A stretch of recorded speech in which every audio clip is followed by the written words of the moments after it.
So continuous improvement has several meanings for me. We have the lean side of continuous improvement, which obviously was born from Toyota, and that is to reduce waste in our processes and in our factory. And then we have Six Sigma, which is to reduce variation in the process.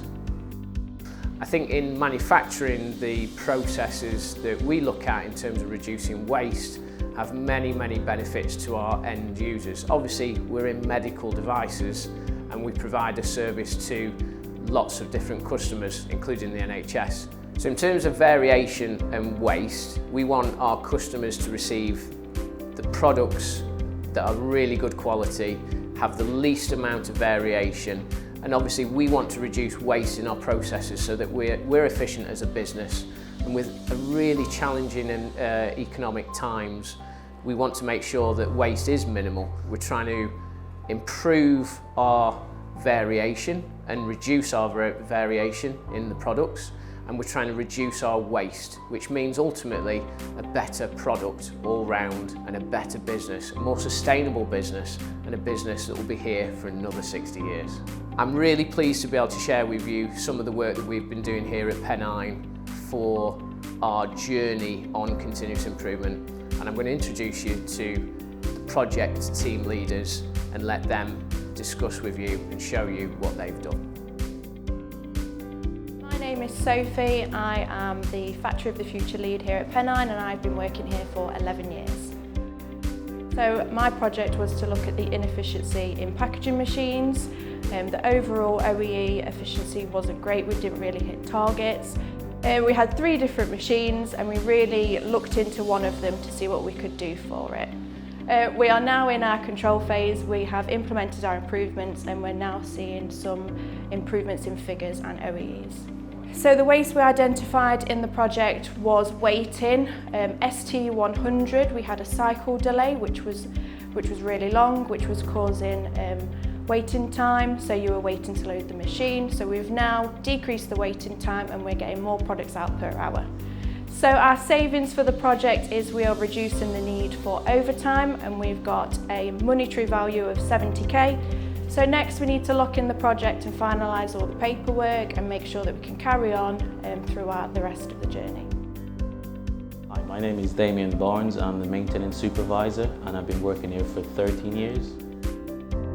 My project was a machine called YP001 to reduce unplanned downtime.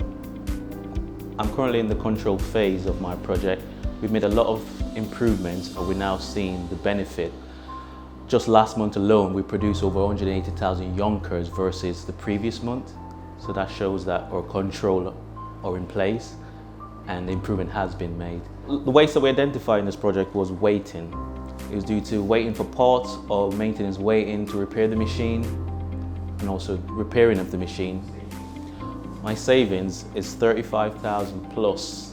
As we increase in output, it will go up, but currently we're sitting at 35,000. My name's Dion Ratcliffe and I've been back at Pennine now for 7.5 years, and I'm a production planner.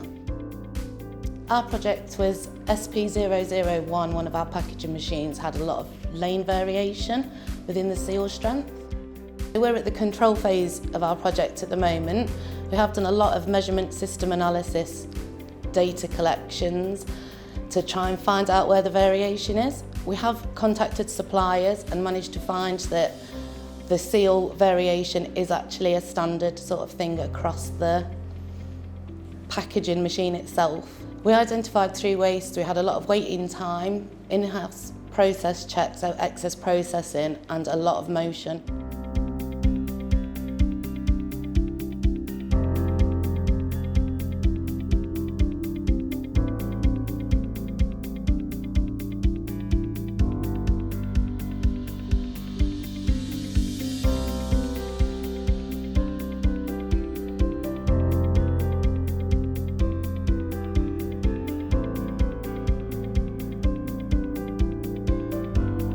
I've really enjoyed looking into problem solving and looking at what we can do to make improvements. Problem solving, I think, finding out where we actually are and realising that we are putting a lot of waste into things.